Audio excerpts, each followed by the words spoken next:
Good morning, I'm Sapsanamma. Let's begin with the headlines of the hour. Tamang community celebrating Sonam Losar, marking their new year today. Various cultural programs being organized in celebration. A dialogue among labour sending and receiving countries kicks off in Abu Dhabi. Delegation led by Minister Sarat Singh Bhandari to table issues concerning Nepalese migrant workers. Gaza death toll nears 28,000 as Israeli assault on Rafah looms. Half of Gaza's 2.3 million population crammed into Rafah with nowhere to go. And Nepal kicks off its ACC Women's Premier Cup campaign with an 8-wicket win over Hong Kong. Nepali Eves taking on Bhutan tomorrow.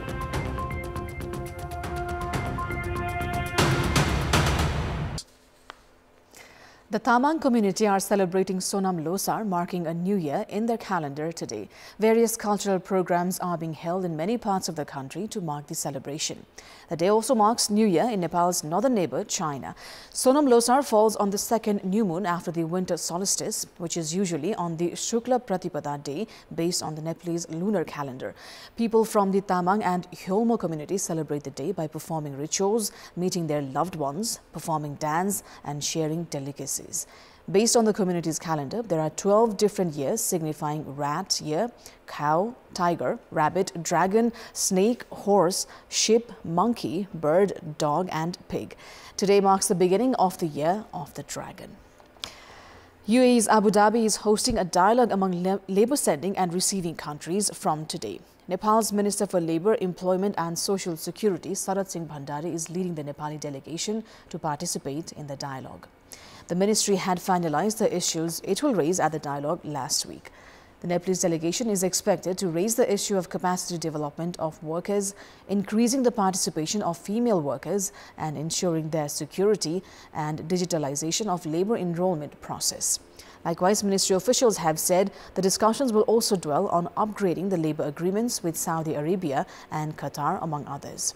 Ministers and high-ranking government officials of Gulf countries, including Bahrain, Kuwait, Oman, Qatar, Saudi Arabia and Malaysia, are also participating in the Abu Dhabi dialogue. Experts, meanwhile, have highlighted on the need to discuss on the incidence of Nepalese being swindled in the name of foreign employment and the annual deaths of 1,000 Nepalese workers abroad. Although the Abu Dhabi dialogue is an unofficial platform and the agreements and decisions are non-binding, the event is being observed as an important step to dwell on the conditions at labour destinations. It is time now for our segment Public Pulse, where you text us with your opinion. The question is, what should be done for resettlement of farmers displaced by death of livestock because of diseases? Your options are A. Arrange compensation, B. Provide soft loans, and C. Increase awareness. The voting is on. Type NEWS, select your option A, B or C and send it to 34001 to share your opinion with us. Now, in our Public Voice segment, we've asked people in several provinces, why have top political leaders, parties in fact, considered changing provincial governments? Let's take a look at what they had to say.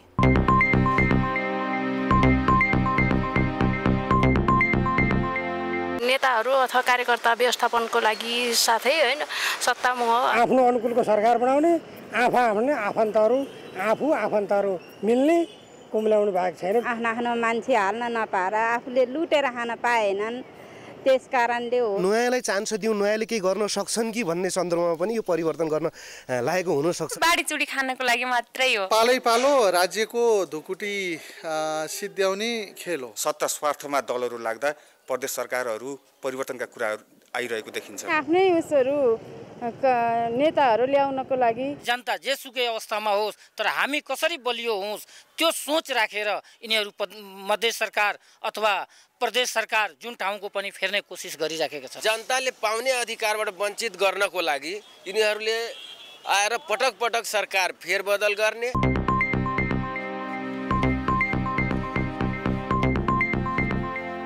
Death toll in Gaza has neared 28,000 as Israel's assault on Rafah continues.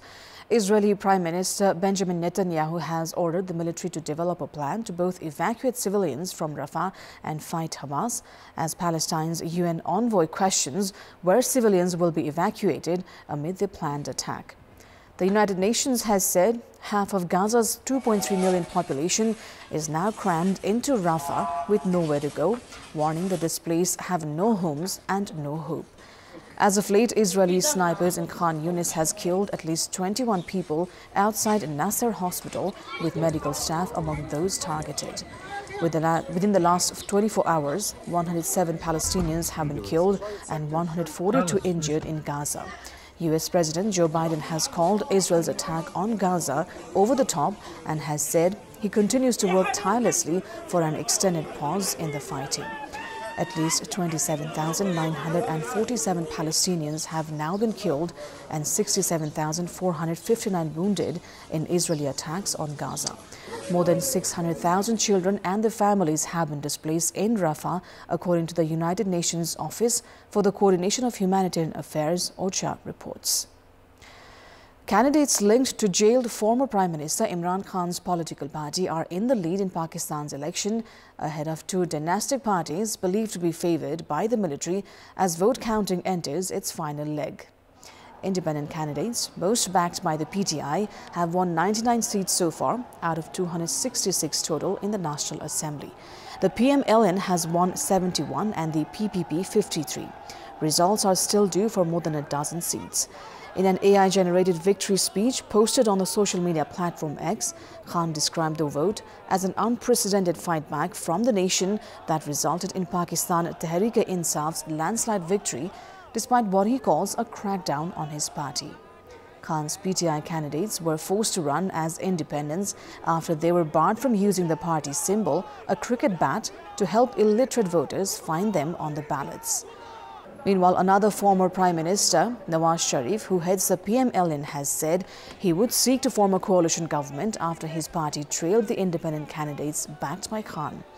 Earlier, Sharif had claimed victory in the elections while the votes were still being counted. Sharif said he would approach the PPP of Bilawal Bhutto Zardari, the son of assassinated former Prime Minister Benazir Bhutto, as a coalition partner. Elsewhere in northwestern town of Shangla, at least 2 supporters of the PTI party were killed in a clash with the police. The protest erupted amid poll delays and allegations of vote rigging. Protesters set a police vehicle on fire and police fired tear gas to disperse them. Despite the heightened security, 28 people, including 2 children, were killed in 56 different attacks, including bomb and grenade blasts and shootings by militants, the Interior Ministry has said. People across China are holding various celebrations to welcome the Spring Festival and marking the New Year, the Year of the Dragon. The New Year bell rang at midnight as a poignant moment of reflection, gratitude and anticipation for the Year of the Dragon. The Spring Festival Gala, also known as Chunwan, was first broadcast back in 1983 and is seen as a major cultural symbol for the traditional Spring Festival celebrations in the country. Recognized by the Guinness World Records as the world's most watched annual TV program, the hours-long television extravaganza attracts over 1 billion viewers every year.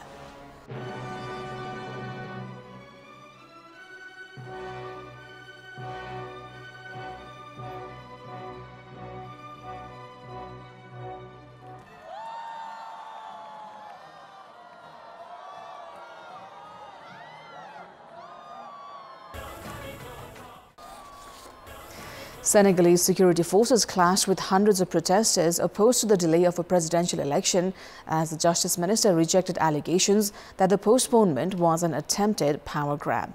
Less than 3 weeks before the February 25 vote, Parliament voted to push it back to December, sealing an extension of President Macky Sall's mandate that has provoked fears that one of the remaining democracies in coup-hit West Africa is under threat. In the capital, Dakar, police in riot gear fired tear gas, stun grenades and what appeared to be rubber bullets at crowds of protesters who were burning tires and throwing stones in the most serious bout of unrest yet over the delay. Some of the demonstrators waved Senegalese flags while others shouted slogans like Macky Sall is a dictator. That is all for the moment. Thank you for watching. We'll now take you back to the live of ACC Premier Cup.